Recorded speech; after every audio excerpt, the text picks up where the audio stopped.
that's how simple it is to throw it into the drill.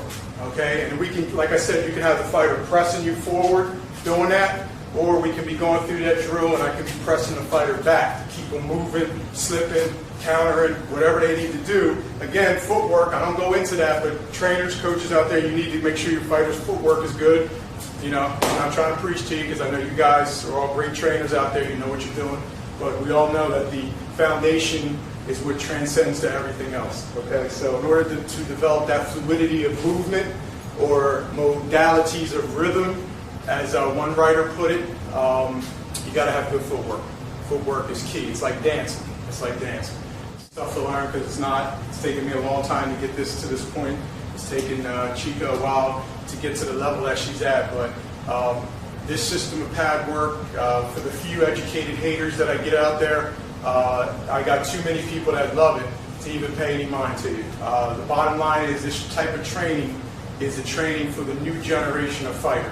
Technical pad work, okay, developing fluidity of movement, reflexes, the ability to get into a ring and not have to think about what you're going to do, not have to think about your offense or your defense, knowing that your body's going to react because of muscle memory, okay, muscle memory. And again, most of you out there know, and if you don't, it takes 1,000 repetitions for a particular movement to be hardwired into the brain so that the body, it becomes a reflex action or a reflex motion.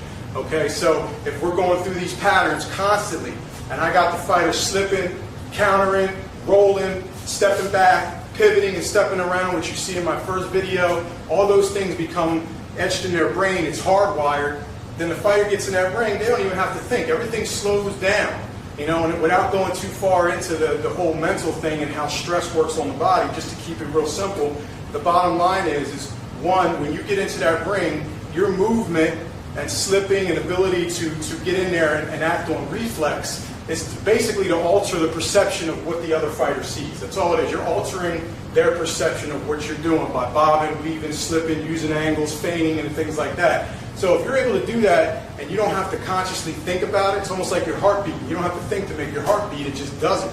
If you can train your body to do these movements without having to think about it, it's just reflex, then everything in that ring slows down.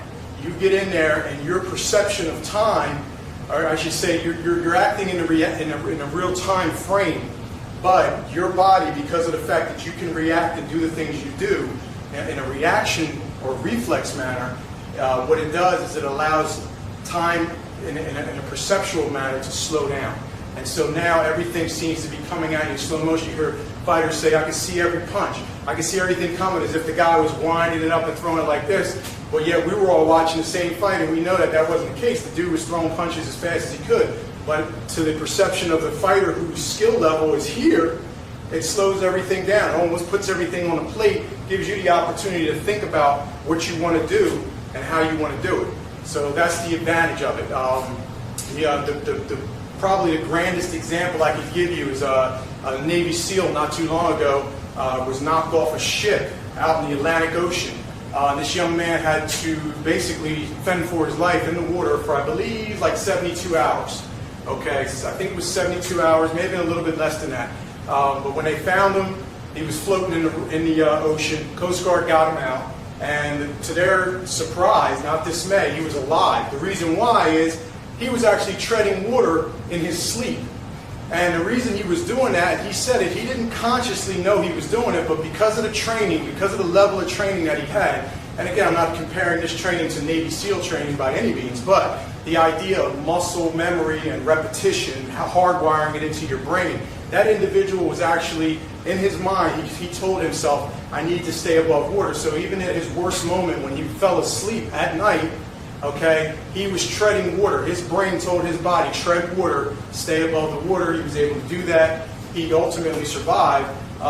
So for a fighter in the ring, to me, this type of training is what's going to help you survive. It's what's going to help you, again, mentally be able to get in there, not have to really think hard, just to be able to react to what you do. All right, so that's it. We'll do it. Look, we're going to do a little drill here, just real quick. Just run through some of that stuff we did. Stretch.